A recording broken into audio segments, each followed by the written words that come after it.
기도하고 시작할게요.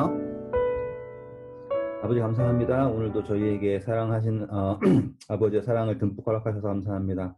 저희가 아버지의 그 사랑에 힘입어 이제 말씀 연구하고자 합니다. 저희가 말씀 연구할 때 하늘의 지혜 허락하여 주세요. 예수님의 이름으로 기도드립니다. 아멘. 아멘.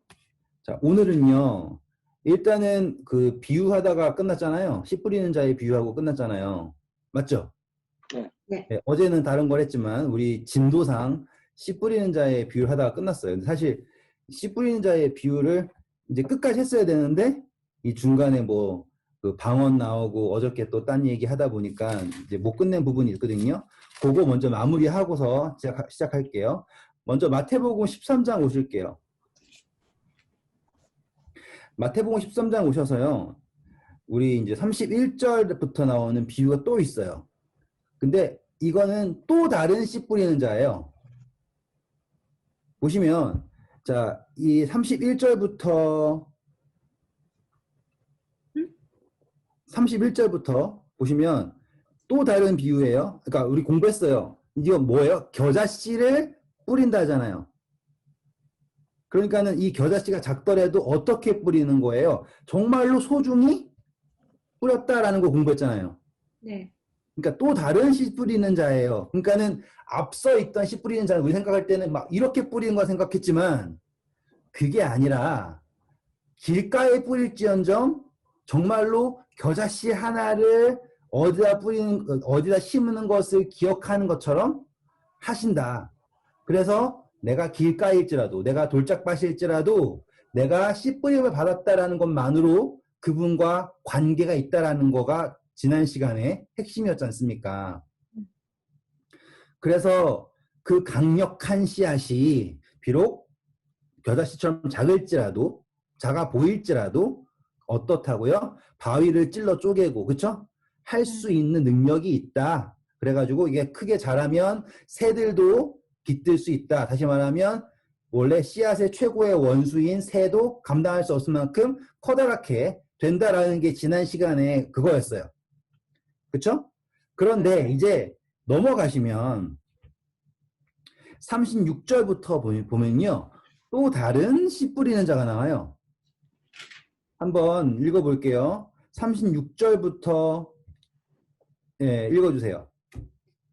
이에 예수께서 무리를 떠나서 집에 들어가시니 제자들이 나와 이르되 밭의 가라지 비유를 우리에게 설명하여 주소서. 대답하여 이르시되 좋은 씨를 뿌리는 이는 인자요 밭은 세상이요 좋은 씨는 천국의 아들들이요 가라지는 악한 자의 아들들이요 가라지를 뿌린 원수는 마귀요 추수때는 세상 끝이요 추수꾼은 천사들이니 그런즉 가라지를 거두어 불에 사르는 것 같이 세상 끝에도 그러하리라. 감사합니다. 자, 이제 여기에서도 우리가 그때 공부했던 거랑 또 다른 관점을 드리는 거예요. 가라지를 뿌리는 사람도 씨 뿌리는 사람이죠? 네. 예, 그런데 뿌리는 게 자기 땅이에요? 자기 땅이 아니에요? 자기 땅이 아니에요. 네, 맞아요. 그러니까 씨 뿌리는데 제 핵심은 뭐냐면 자기의 땅에 뿌리는 사람이 진짜예요. 그런데 사단은 어떻다고요? 자기의 땅이 아니죠. 그쵸? 그러면은 그 씨 뿌리는 거는 왜 뿌리는 거예요? 추수하려고 뿌리는 거예요? 방해하려고요. 네, 오로지 목적은 그거예요. 거기에는 아무런 뭐라고 할까요? 추수하고자 하는 목적이 없는 거예요. 반면에 좋은 씨앗을 뿌리는 농부는 무엇이 목적이에요? 추수하는 것이 목적입니다. 그게 우리가 기억해야 할 관점이에요. 자, 이제 또 넘어갈게요. 44절. 천국은 이라고 시작하죠. 제가 말씀드렸죠. 천국이라는 단어가 무조건 제일 많이 나온 데는 마태복음이다. 그죠? 천국은 근데 자 뭐라고 나옵니까? 밭에 감추인 보화. 네, 자 천국이 보화입니다. 그런데 밭에 감추인 보화래요.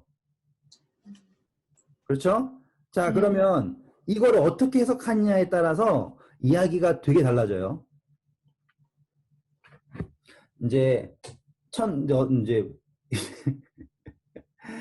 우리나라 밭을 소유하면은 보화를 소유한 거예요? 음. 지금 그런 거 아니에요? 예, 지금 그거 잘 생각하세요. 밭을 소유해야지 보화를 소유할 수 있는 거예요.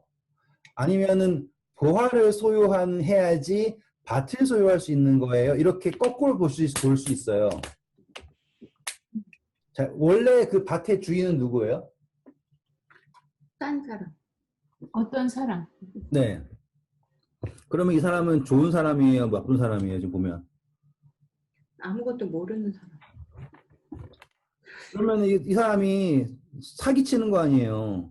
거기에 좋은 게 있는데, 아, 그 입 싹 닫고서는, 살려고 하는 사람이요? 네. 그걸 사기치는 거죠. 그래, 뭐, 칠 수밖에 없죠, 이게. 아니, 근데 생각해보세요. 만약에 예수님이라면, 예수님이 완전 사기꾼 아니에요, 이거는.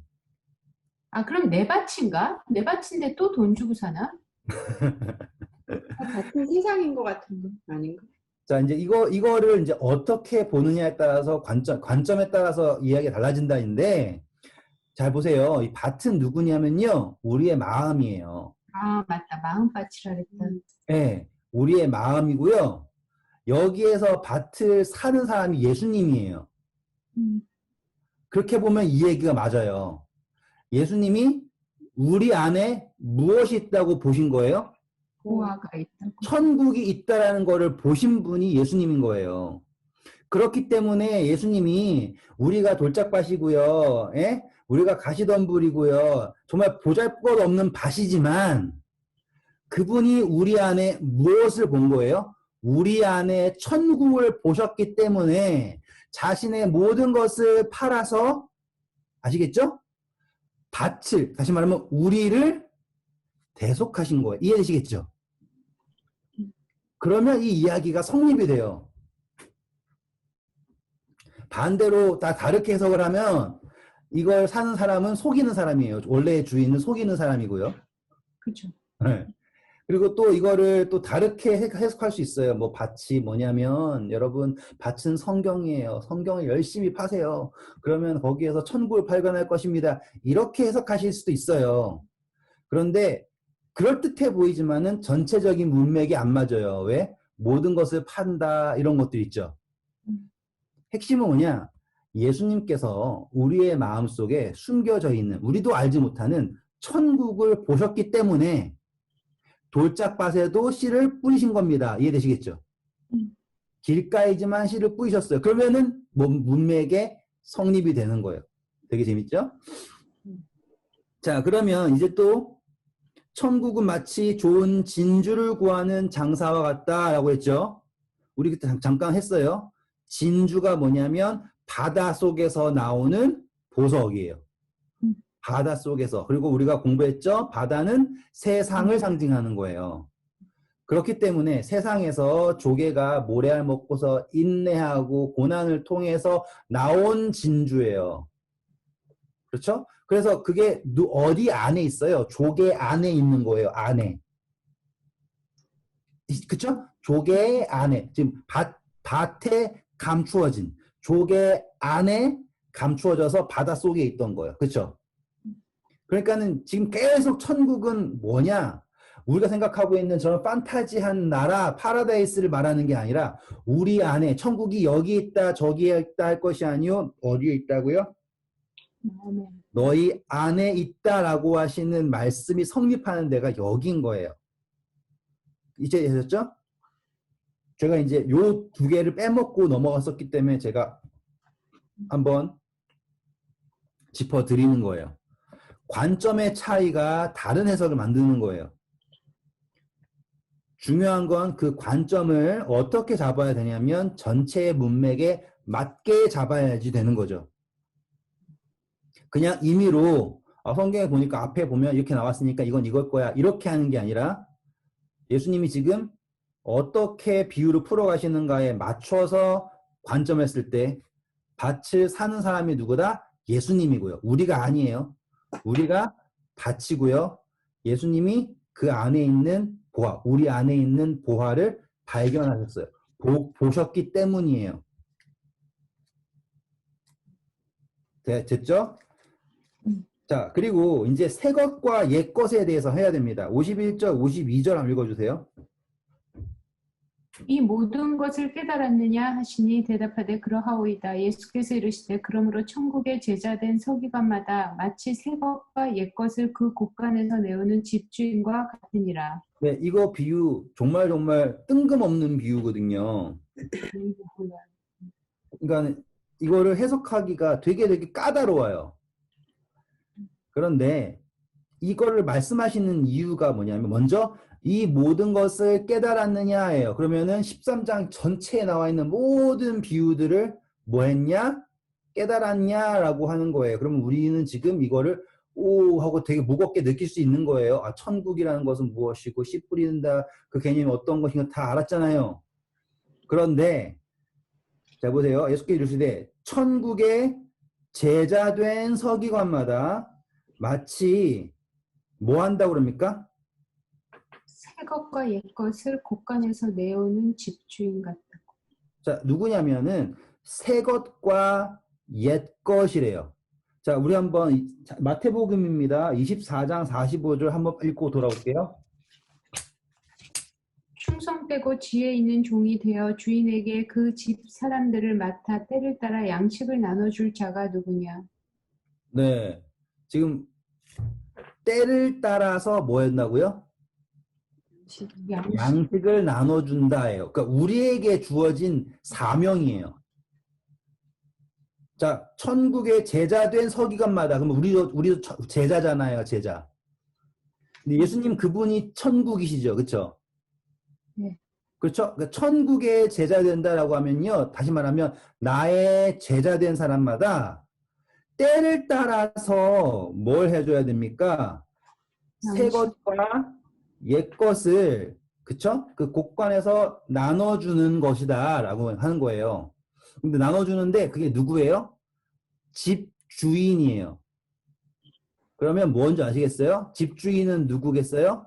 아, 예수님이겠죠, 그렇죠? 예수님. 집 주인이 예수님이잖아요. 그래서 예수님의 뜻을 따라서 때를 따라 뭘 해준다고요? 새 것과 옛 것을 나눠준대요. 그러면 여기에서의 전환점이 뭘까요? 성경에 항상 새 것, 옛 것 나오면은 뭐가 등장할까요? 새 계명, 옛 계명. 맞아요. 새 계명, 옛 계명 이렇게 나오죠. 그런데 지금 이 때가 언제냐면요. 지금 구약이 옛이고요. 신약이 신이에요. 두 개가 다른 게 아니에요. 그렇죠? 그런데 이제 때가 되었어요. 어떤 때가 되었냐면 새 것을 나눠줄 때가 된 거예요. 그래서 예수님이 그 시점에 오신 거예요. 설명을 하면 이전까지는 구약에서 따랐던 것은 뭐예요? 제사법 그리고 율법주의 이런 것들이 등장을 했잖아요. 근데 사람들이 이걸 해석을 뭐 잘못해서 그런 거지만 항상 믿음으로 말미암는 의가 있었고, 그쵸? 행함으로 말미암는 의는 없었어요. 근데 해석을 잘못했잖아요. 그런데 등장을 하기를 뭐로 등장했냐면 옛것 제사법으로 등장을 했어요. 그래가지고 지금까지 옛것이 왔어요. 그런데 그 집주인이신 예수님이요. 이제 무엇을 보여주신다는 거예요? 때를 따라서 그쵸? 양식을 주는데 이제는 무엇을 줄 때가 됐다?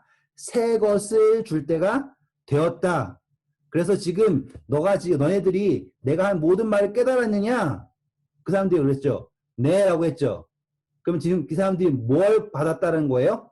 새 것이라고 하는 것을 깨닫게 되었다라는 뜻이라는 거예요. 그래서 이 13장의 마지막 그 비유의 뜻은 무엇이냐면 이 씨 뿌리는 자의 비유 처음부터 끝까지가 어디 범위에 해석이 되는 거냐면 새 것에 해당이 된다 이거예요. 그렇죠? 왜? 옛 것은 어떤 범위였어요? 유대인만 구원받는다라고 한 사상이 가득했죠. 그렇죠? 근데 그 사상은 유대인만 구원받는다는 게 아니라 유대인을 통해서 누가 오신다는 사상이었어요? 예수님이 오신다는 거였잖아요. 그런데 이제 새 것은 어떤 거였어요? 어떠한 땅이든 간에 그렇죠? 주인이 누구예요? 내 땅이다 하는데 뭐 하시겠다? 씨 뿌리시겠다라고 하는, 그리고 그것을 어떻게 하시겠다? 추수하시겠다라고 하는 거예요. 그게 바로 이 집주인이 뭘 하겠다? 때를 따라서 새 것과 옛 것을, 그러니까 지금은 너희가 뭘 받은 것이다? 새 것을 깨달은 것이다 라고 하는 거예요. 그렇기 때문에 앞으로에 나온 비유는 다 어떠한 맥락을 가지고 있느냐? 바로 이 씨 뿌리는 자의 비유에 나와 있는 새 것에 관한 맥락을 가져야지만 앞으로에 나와 있는 비유를 이해할 수 있다라는 거가 성립이 되는 거예요. 이해되셨죠? 그래서 우리가 공부를 할 때 이 비유를 알지 못하면서 너희가 어떻게 다른 모든 비유를 알겠느냐라고 했던 그 말이 바로 이 비유, 새 것과 옛 것이라고 하는, 때를 따라서 새 것과 옛 것을 나눠주는 집주인과 같다라는 것에 포함된 말씀이라는 거를 알려드리는 거예요. 자, 그래서 우리는 지금 씨 뿌리는 자의 비유의 세트에 나와 있는 모든 것을 끝냈습니다. 자, 이제 왜 가져와요? 네? 옛것은 왜 가지고 나와요? 다시 한번 뭐라고요? 옛것은 왜 갖고 나와요? 때를 따라 양식을 때를 따라 필요한 거라서 그렇고. 그거 아니야? 그러니까 지금 그때가 구약 시대 예수님 오시기 전까지도 예수님 말씀을 주셨죠. 그게 옛 것이에요. 그때까지 그때는 그때를 위해 주신 거예요. 그리고 이제는 새 것의 때가 된 거예요. 저는 절대로 구약과 신약을 구별하려는 게 아니에요. 그런데 지금 이걸 주시는 분이 누구냐면, 집주인이 누구냐면 예수님이잖아요. 그렇죠. 그래서 지금 그 전까지는, 예수님 오시기 전까지는 옛 것이라고 하는 개념으로서 주셨어요. 근데 이제는 새 것이에요. 근데 이 씨 뿌리는 자의 비유 전체를 지배하고 있는 사상은 절대로 구약에 나온 사상이 아니란 말이에요. 그렇죠. 구약에는 어때야 돼요? 너는 무조건 좋은 땅이어야 돼요. 그러면 구약 사상으로서 씨 뿌리는 자의 비유를 이해하면 항상 나는 가시덤불이니까 희망이 없어라는 결론이 나오잖아요. 그런데 우리가 지금 새 것이라고 하는 예수님의 은혜에 대한 개념을 가지고 해석을 하니까 뭐가 된 거예요? 내가 씨 뿌림 받았다라는 것만으로도 은혜잖아요. 차이를 이해하시겠죠? 네. 그렇기 때문에 이 개념, 이 비유를 이해해야지 앞으로의 모든 비유를 이해하실 수 있다라고 말씀하셨다 이거예요. 새 것에 관한 개념이에요. 자, 넘어가겠습니다. 이제 진도가 나가야 되니까요. 이제 누가복음 다시 올게요. 생각한 것보다 21분이나 지났어. 왜 이렇게 많이 지났는지 모르겠어. 한 얘기도 없는데. 제 마음속에는요, 한 5분만 하고 넘어가야지. 그러고서 왔는데 21분이 지나버렸어요. 너무 슬프다. 자, 누가복음 오셔서요. 8장이에요.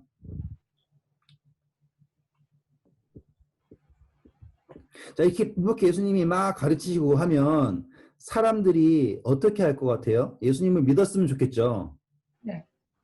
그런데 자, 19절부터 읽어보세요. 예수의 어머니와 그 동생들이 왔으나 무리로 인하여 가까이 하지 못하니 어떤 이가 알리되 당신의 어머니와 동생들이 당신을 보려고 밖에 서 있나이다. 예수께서 대답하여 이르시되 내 어머니와 내 동생들은 곧 하나님의 말씀을 듣고 행하는 이 사람들이라 하시니라. 와, 멋진 이야기예요. 이거는 그냥 짧게 하고 넘어가고 싶지만 이 예수님과 동생들이, 예수님의 어머니와 동생들이 왔죠. 예수님의 어머니와 동생들이 예수님을 믿었을까요? 안 믿었을까요? 당시에? 안 믿었어요. 전혀 믿지 않았어요. 그러니까는 예수님이 왔을 때 예수님의 동생들이 왜 왔을까요? 걱정돼서. 네, 맞아요. 좀 말리려고. 예수님의 동생들이 와가지고는 예수님을 말리고 싶은 거예요. 그런데 예수님이 누가 자신의 형제라 그럽니까? 말씀을 듣고 행하는 사람들. 네. 우리 어저께 공부한 거 보셨으면 이해가 될 거예요. 누가 만나요? 예수님과 교회가 만나서 또 다른 하나님의 아들들이 나오죠? 네. 그렇죠? 그래서 형제, 어머니다라고 말씀하시는 게 성립이 되는 거예요, 이제. 그런데 재밌는 점은 이 부모, 그러니까 다시 말하면 마리아는 믿었어요. 그런데 형제들도 예수님을 믿지 않았죠. 앞으로 더 나올 거예요. 그래서 형제들이 와서 뭐라 그러잖아요. 그런데 이렇게 일이 생겼습니다. 그러면 제자들 입장에서요. 예수님이 어떻게 느껴질까요? 그 부모 형제도 모르는 너무 좀 야박하게 뭐지? 차갑게? 그런 거 아니에요? 차갑게 느껴진다. 또 어떻게 생각할까요? 자, 제자들 입장에서 예수님을 어떻게 바라보느냐를 꼭 기억하셔야 돼요. 이제 관점이에요. 제자들을 불렀죠. 사람들도 따라요. 그리고 제자들에게 뭘 가르쳤어요? 이제 그 예수님의 새 것에 관한 새로운 개념을 가르치셨어요. 그리고 그 개념의 핵심은 뭐였어요? 밭이었죠. 그렇죠? 그리고 천국이라는 것을 누가 찾고 있다. 누가? 예수님이 찾고 있다. 아시죠? 우리가 천국을 찾는 게 아니라 반대의 개념이었죠. 누가 찾고 있다고요? 예수님이 천국을 찾고 있다예요. 정말로 잘 기억하세요. 그리고서 예수님이 뭐라고 합니까? 바다로 가자예요. 그래서 어디로 가요? 건너편으로 가재요. 거기가 어디예요? 거라사 지방이에요. 다시 한번 생각하세요. 우리가 천국을 찾는 게 아니라 누가 천국을 찾고 계신다? 예수님이 천국을 찾고 계신다. 그런데 폭풍을 거쳤죠? 네. 그리고서 폭풍을 뚫고서는 갔어요. 예수님이 찾고 찾은 천국이 누굴까요? 귀신 들린 사람인가? 맞아요. 다른 사람들이 봤을 때는 저거는 정말로 희망이 없고, 그쵸? 귀신 들려가지고 맨날 자해하고, 무덤에서 사는 존재예요. 거기에 무슨 희망이 있겠어요? 그런데 예수님은 그 안에서 뭘 찾으신 거예요? 천국을 찾으신 거예요. 그래서 그 천국을 찾으셔서 어떻게 가셨다고요? 그 폭풍우를 뚫고서 가셔서 그 모든 것을 팔아서 그 천국을 사셨다고요. 멋지지 않아요? 진짜 와, 이거 생각을 하잖아요. 그러면은 소름이 돋아요. 사실상 우리가 어떤 존재예요? 귀신 들린 사람. 우리가 귀신 돌린 거죠. 우리는 돈 귀신, 뭐 자만 귀신, 명예 귀신, 뭐 시기 귀신, 별의별 게 다 들어 있어요. 사실상 이 거라사 광인도 군대만큼 많은 귀신 들렸다고 그러잖아요. 우리가 사실상 그래요. 그런데 우리는 귀신 들린지 모르고 사는 것 뿐이지 실제적으로 그러한 모든 영적 영향력 속에 살고 있단 말이에요. 그런데 그 안에 있는 천국을 바라보셨다예요. 자, 사마리아 여인한테 하나님께서는 신령과 진정으로 예배하는 자를 찾으시느니라 라고 했던 거 기억나시죠? 사마리아 여인한테 요한복음 4장에 똑같은 거예요. 그 신령과 진정으로 예배하는 사람이 누구랑 똑같은 거냐면 그 밭에 감추어진 보화 천국이 있는 거예요. 그러면 예수님은 그 바쁜 중에도 어떻게 하신다? 폭풍을 뚫고서라도 가서서 저는 그 사랑을 믿는 거예요. 그냥 단순히 내 안에 그 천국에 다시 말하면 예수님에 대한 소망이 있다라는 것 그 자체가 그분이 모든 것을 버리고 오실 만한 뭐가 있다? 가치가 있음을 나타내는 거예요. 우리에게 있어서는 정말 보잘것없지만 그분에게 있어서 보아라는 거예요. 자, 보세요. 우리 진주를 누구에게 던지지 말라 그래요? 개에게. 개랑 돼지에게 던지지 말라 그러죠? 그럼 뭐 한대요? 가치를 모르니까 밟아요. 그렇구나. 네, 근데 예수님은 모든 것을 팔아서라도 그 진주를 얻으시기 원하는 거예요. 개랑 돼지는 누구의 사단, 이 세상. 뭘 몰라요? 우리가 그 천국을 가지고 있는 그 진주를 몰라요. 차이점이 느껴지시죠? 이 귀신 들린 사람이 예전에 한번 귀신 한 명 들려가지고 내쫓아 준 사람이에요? 아니에요, 아니에요. 이건 아니에요. 아니에요? 네, 이거는 완전히 새로운 사람이에요. 음. 이제 그러니까 제가 지금 이렇게 생각하시면 돼요. 저는 그러니까 막 한 절 한 절씩 해서 갈 수 있거든요. 근데 제가 지금 앞에 있는 것과 연결시켜 드리고 싶어가지고 한 절 한 절 안 가고 그 찾은 보화가 이 사람입니다 얘기하는 거예요. 그런데 제가 막 일일이 설명하지 않아도 느낌이 오셨잖아요. 그러니까 그게 중요한 거예요. 순서대로 지도. 그러니까 성경을 읽을 때 느끼는 게 뭐냐면 이게 바로 예수님께서 보이시고 싶었던 거구나예요. 그러니까는 이 씨 뿌린 자의 비유를 하시고 거라사 광인을 만나셨기 때문에 이게 짠 하면서 느낌이 나는 거예요. 모든 것을 팔아서 했다라고 하는 모든 게 이렇게 나오는 거예요. 자, 일단 말 나온 김에 마태복음 7장 6절 빨리 읽을게요. 거룩한 것을 개에게 주지 말며 너희 진주를 돼지 앞에 던지지 말라. 그들이 그것을 발로 밟고 돌이켜 너희를 찢어 상하게 할까 염려하라. 네, 정확하게 나오죠? 보화, 진주, 돼지. 그러니까는 그 진주를 놓고 거룩한 보화를 놓고 돼지랑 예수님이랑 싸우는 거예요.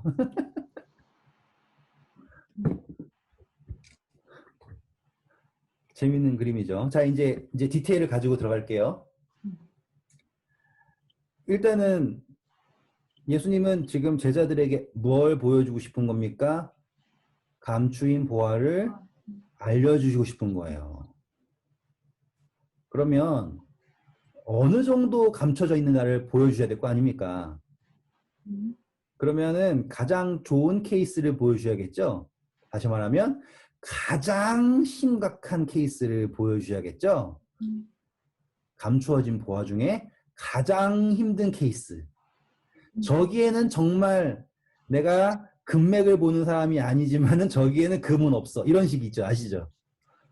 그렇게 생각될 만큼 최악의 케이스를 보여주셔야 되는 거예요. 감추인 보화니까. 그래서 그분이 택하신 게 뭐냐면 유대 지방이 아니라 거라사 지방이라고 이방인들이 사는 지역으로 넘어가시는 거예요. 그러면 이제 문맥이 성립이 되잖아요. 왜 굳이 가만히 계시다가 귀신 들린 사람이 수도 없이 많은데 왜 굳이 글로 가셨을까라고 하는 게 이해가 되는 거예요.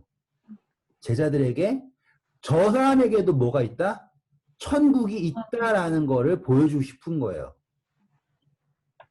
그런데 사단이 이제 여기서 이제 두 가지 가능성이에요. 사단이 누구를 막고 싶어서요? 거라사 광인이 구원받는 걸 막고 싶어서 폭풍으로 일으켰다라고 하는 가능성도 있고요. 그냥 폭풍우가 있었다라고 하는 가능성도 있어요. 그런데 이제 이 폭풍우가 일어날 때 흥미로운 점은요. 자, 우리 23절 읽을게요. 행선할 때 예수께서 뭐 하셨습니까? 잠이 드셨더니. 자, 잠이 드셨습니다. 마가복음 갈게요. 마가복음 4장.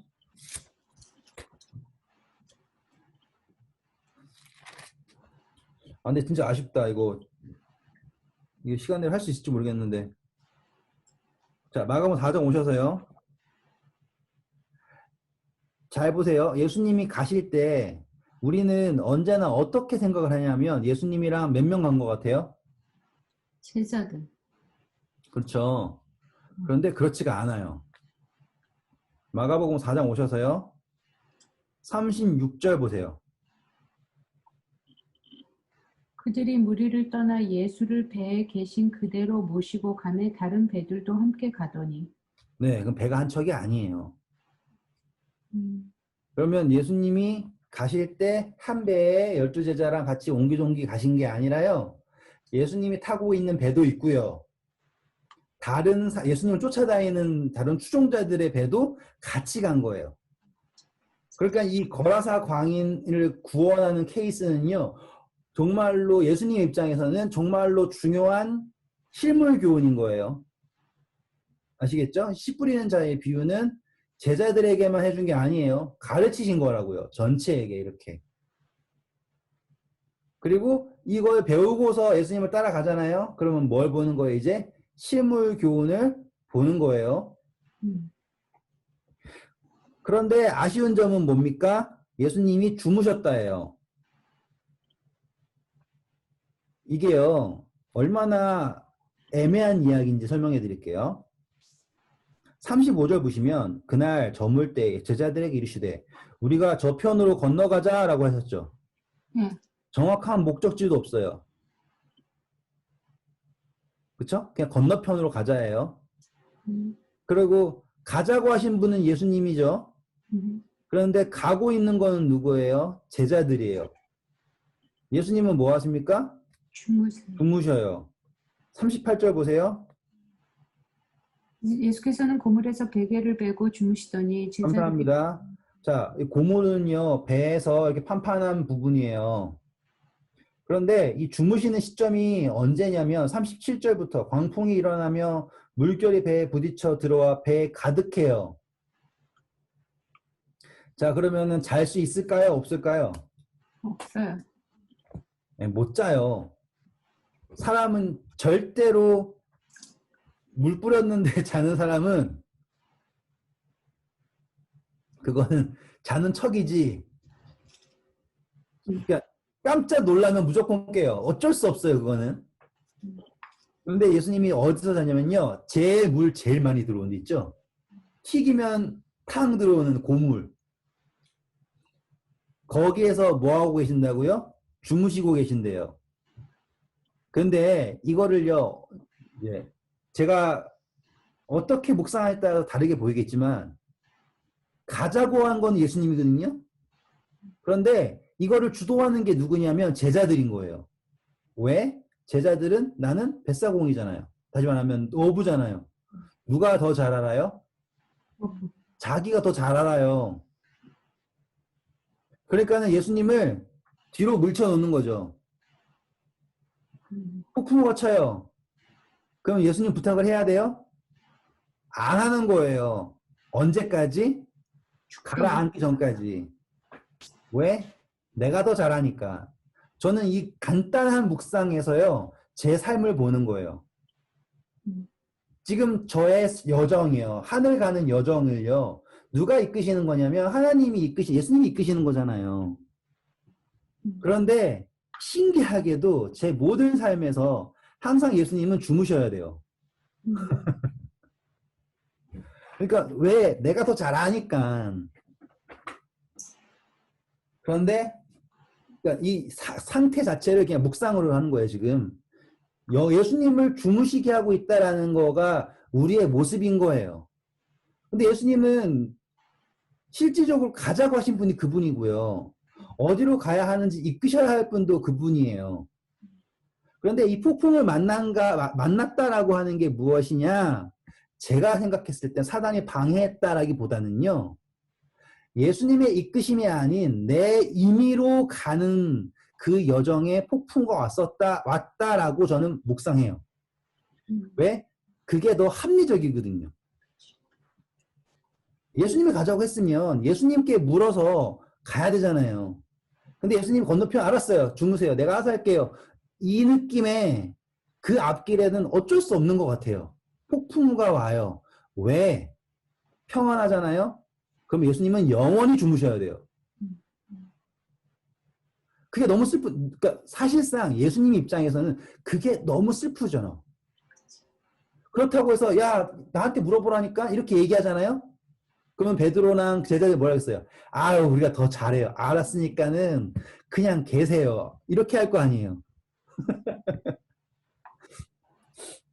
그러니까 저는 그렇게 이거 묵상할 때마다 이거는 사단이 뭐 막기 위해서 그랬다 이런 거는 그럴듯해 보이지만 문맥이 안 맞아요. 왜? 사단이 예수님이 계시는데 아무리 폭풍 쳐봐요. 예수님이 명령하면 가만히 조용해질 걸. 막을 수도 없지. 네, 예수님 어떻게 막아 사단이? 그게 아니라 제자들이 예수님이 가라고 했지만 예수님에게 묻지 않고 자기가 알아서 한다고 했을 때 예수님이 제자들에게 원하시는 게 뭘까요?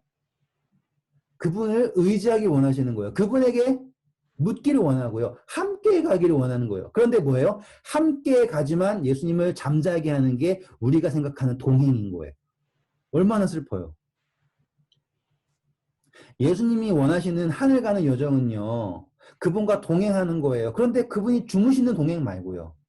정말 함께하는 동행을 원하시는 거예요. 근데 그 함께하는 동행을 실감하는 순간이 언제인지 아세요? 도무지 내가 그 폭풍을 감당할 수 없을 때 그제서야 내가 뭘 까먹었지? 이러는 거예요. 그리고서는 그 폭풍을 치는 얼마나 막 이런 데서 폭풍을 치는 데서 찾을 때까지 주무시는 척하고 있는 예수님을 그제서 차면서 주여 우리가 죽겠습니다라고 하잖아요. 우리를 도와주세요라고 하잖아요.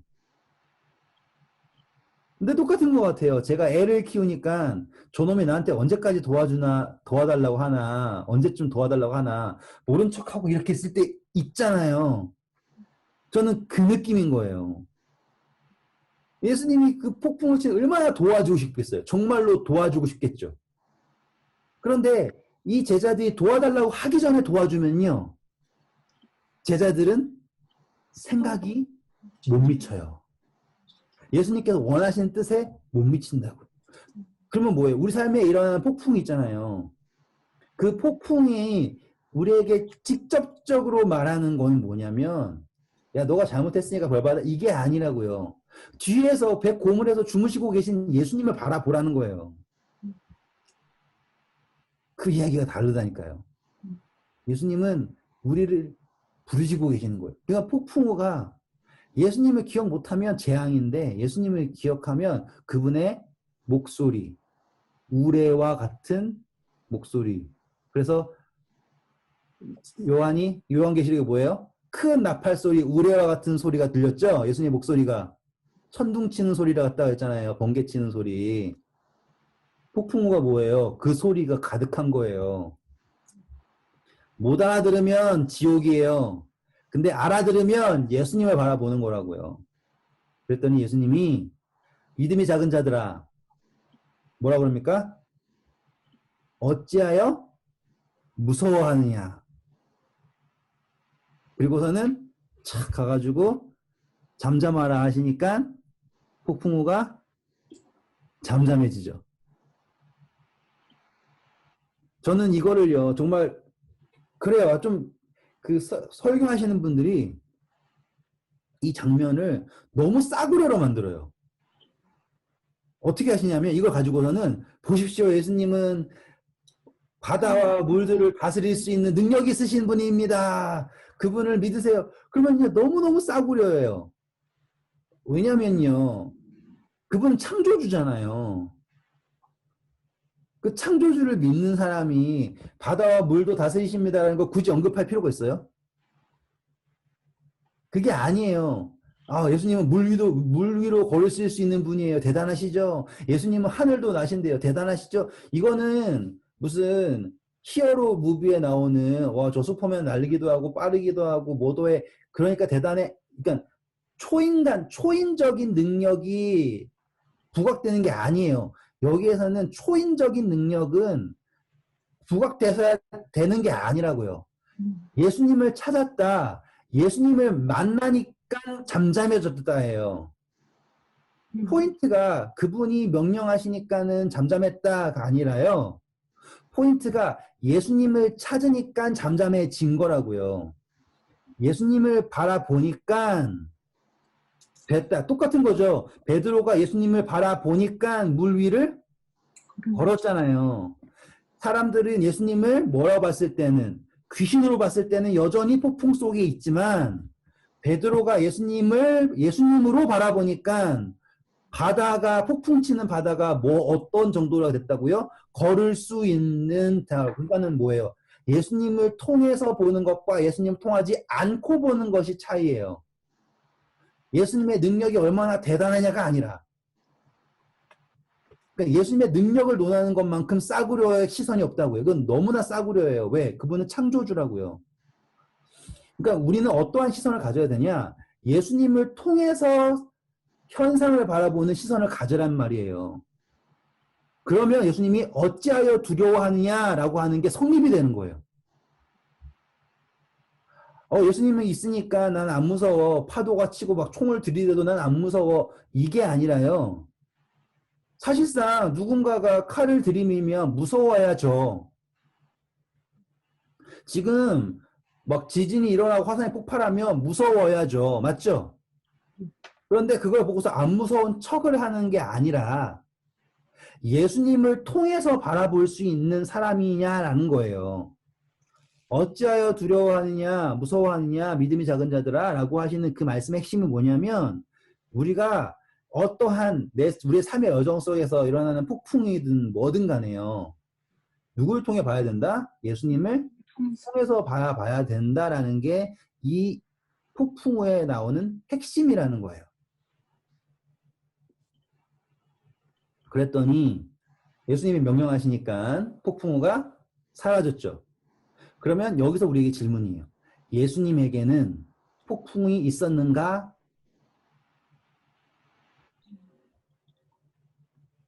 이해되시겠어요? 제가 하는 질문이요.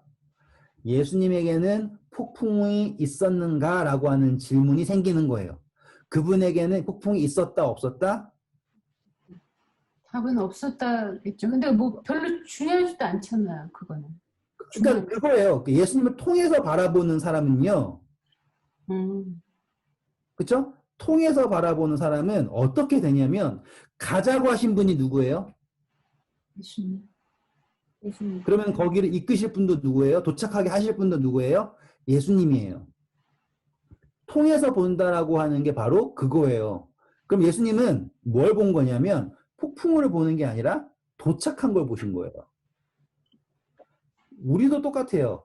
예수님이 다 이루었다 하셨죠, 십자가에서.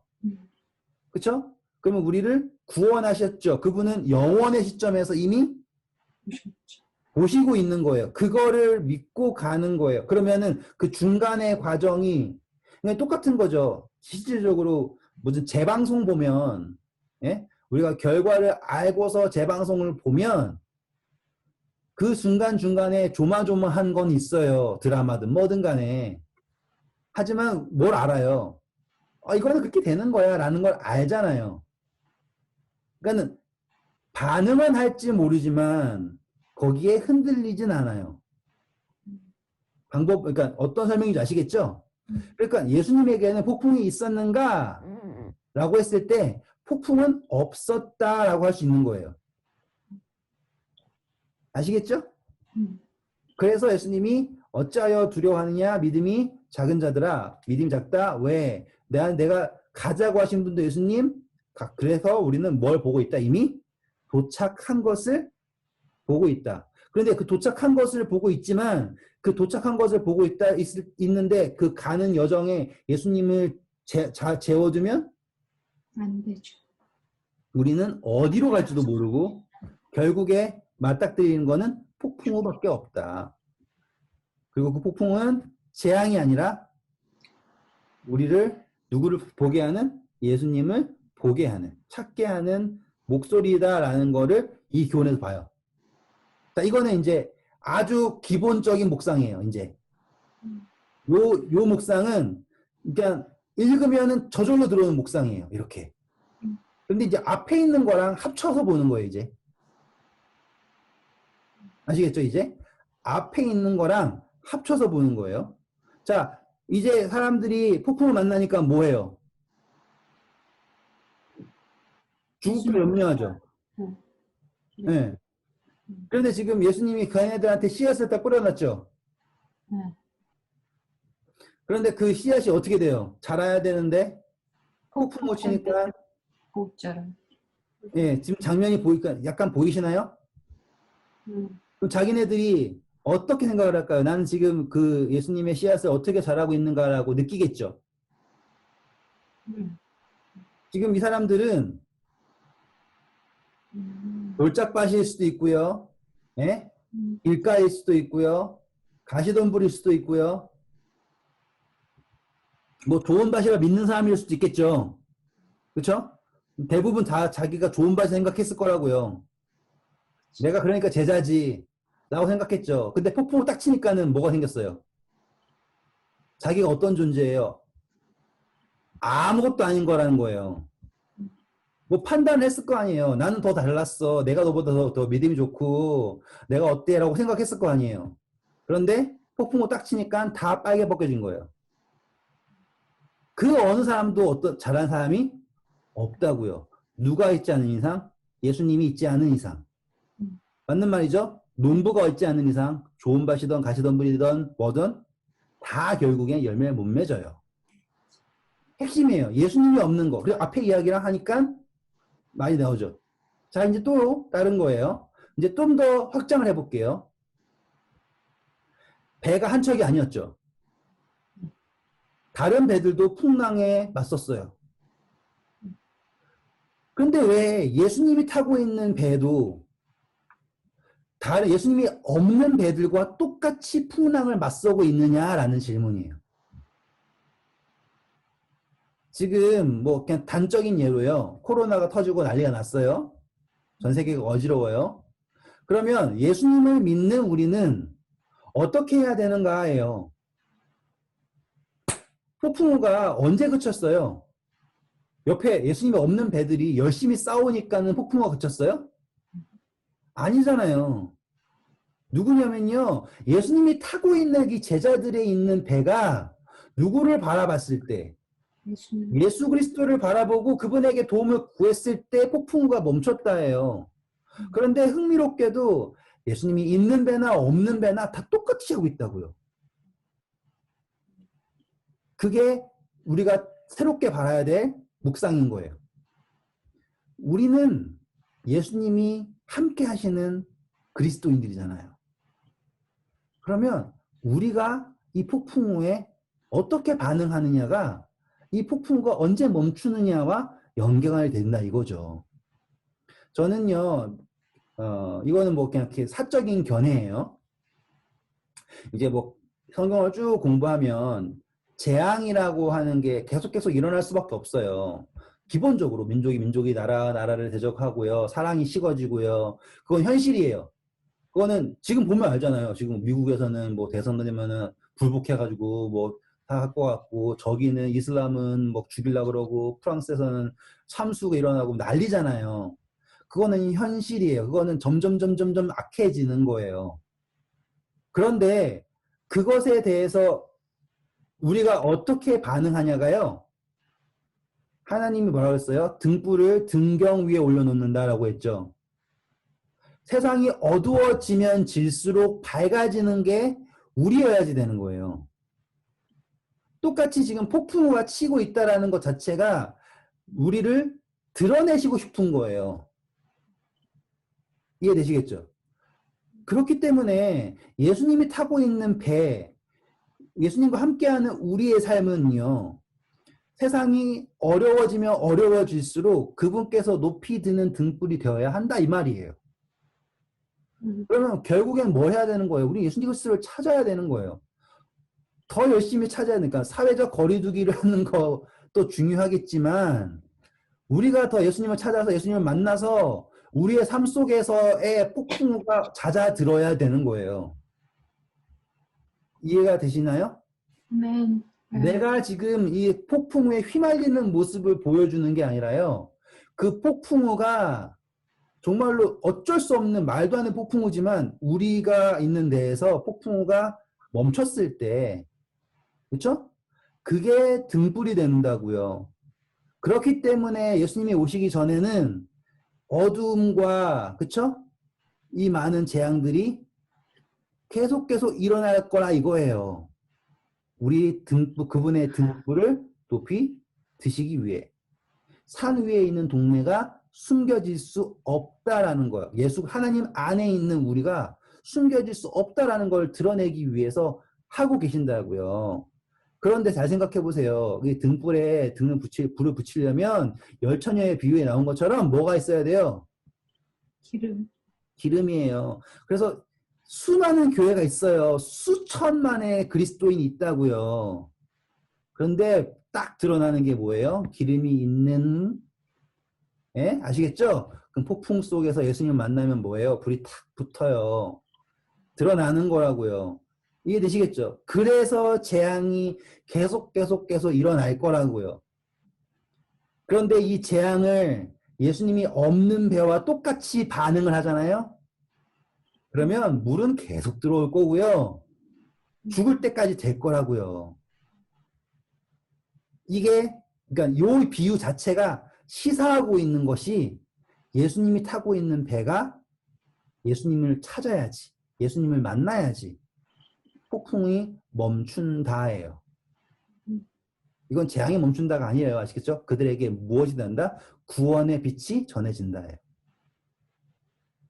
네, 여기까지 하니까 시간이 다 갔네요. 이제 다음 이야기는요. 다음 이야기는 이제 그 거라사 광인을 만나는 이야기예요. 이 이야기도 되게 멋진 이야기죠. 제가 설교를 한다면 정말 어딜 가도 주저하지 않고 고를 주제가 바로 이 거라사 광인 이야기예요. 왜냐하면 이 사람의 삶의 이야기가 정말로 저의 삶의 이야기고 우리의 모두의 삶의 이야기예요. 그런데 중요한 건요. 이거를 보기 위해서 우리가 이해해야 되는 거는 이 제자들의 마음이에요. 잘 보세요. 이제 마지막 5분이라서 제가 그냥 짧게 설명해 드릴게요. 사람들이요. 배에서 죽기 전에 가장 먼저 하는 행위가 뭔지 아세요? 가장 마지막으로 하는 행위가? 뛰어내리는. 자기가 가지고 있는 물건을 바다에 던지는 거예요. 그렇겠지. 불퍼내고. 네.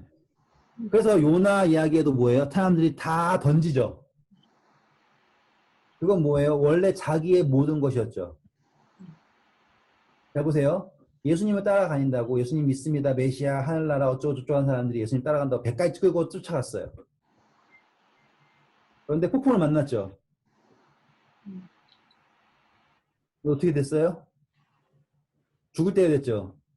그러면은 예수님이 거기 가자 그래가지고 괜히 쫓아가가지고 콩고물 얻어먹으려고 갔다가 죽게 됐네 하고서는 뭘 제일 먼저 할까요? 폭풍 만나면 원망이 제일 먼저 하겠죠. 그리고 살아보려고 예수님 찾기 전에 한 게 뭐예요?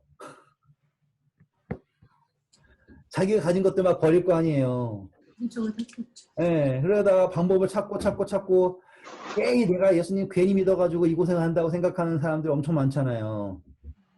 그러다가 정말 안 돼가 예수님 만났어요. 예수님 도와주세요. 그랬더니 예수님이 정말로 아무 일 없었다는 것들이 다 해결해 준 거예요. 정말 신기하게. 그런데 딱 해결되고 나서 드는 마음이 뭘까요? 내가 바다에 던진 것들. 내가 잃어버린 것들. 생명을 다시 얻었다. 구원받았다라는 감사는요. 온데간데 없고요. 남은 거는 아쉬움과 원망만 남아요. 밤새도록 예수님 쫓아다니고서는 뭔가 한 거 해보려고 했다가 가진 거 다 까먹었죠. 비 쫄딱 맞았죠. 예수님 왜 쫓아왔을까 생각할 거 아니에요. 그리고서는 건너편 바닷가에 딱 도착을 합니다. 그들의 마음속에는요. 온갖 짜증과 말도 안 되는 감정이 있을 거라고요. 제가 당해봐서 알아요. 정말 말도 안 되는 원망과 짜증이 있어요. 그 잃어버린 것들, 아까운 것들 막. 그런데 그 앞에 누가 달려오냐면 귀신 들린 사람이, 엄청 무서운 사람이 막 달려오는 거예요. 어떤 느낌일까요? 우리 벌써 다음 주까지 그거 느낌을 아실지 모르겠는데 이 사람들은 진짜 괜히 왔다 이럴까? 정말 싫을 거예요. 뭐 대단한 거 있는가 싶어가 쫓아왔다가 그리고서는 거기에 마을에 가서 따뜻한 뭐 빵이라도 얻어 먹어요? 국물이라도 마시고 가요? 아니잖아요. 왔더니만은 홀대 받고서 다시 돌아가죠. 그 왜 홀대를 했어요? 저 다음 시간에 꼭 얘기해 주세요. 예, 뭐 그거야 당연히 해야 되는 건데 직접 읽어보시면 알 거예요. 홀대 받을 만해요. 그렇지. 그 감정을 이렇게 그러니까 제 말씀은 제가 도전하는 건 그거예요. 그 감정선을 가지고서 보시면 이야기가 또 달라진다 이거예요. 그냥 예전처럼 그냥 글자만 보시고서 와, 예수님이 귀신 들린 사람을 낫게 하셨대. 요 정도 보시는 거거든요. 잘하시는 거예요. 하지만 그 이면의 것들도 보실 수 있어야 된다 이 말이에요. 옆에 있는 제자들이 어땠을까? 예수님은 어땠을까도 중요하지만 제자들이 어땠을까도 보셔야 된다예요. 왜? 예수님이 제자들을 지금 가르치고 계세요.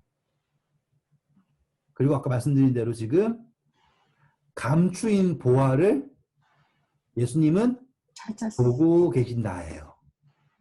그런데 거기에 함께한 수십 명의 제자들은 그 감추인 보화를 봤을까요? 못 봤지. 못 봤죠. 그리고 그 귀신 들린 사람을 낫게 한 다음에 온 동네 마을 사람들이 왔죠. 다음 주에 이어서 하겠습니다. 예고편만 한 거야? 아니 너무 이렇게 가면 재미가 없으니까요. 좋은 밤 되시고요. 안녕히 주무세요. 네.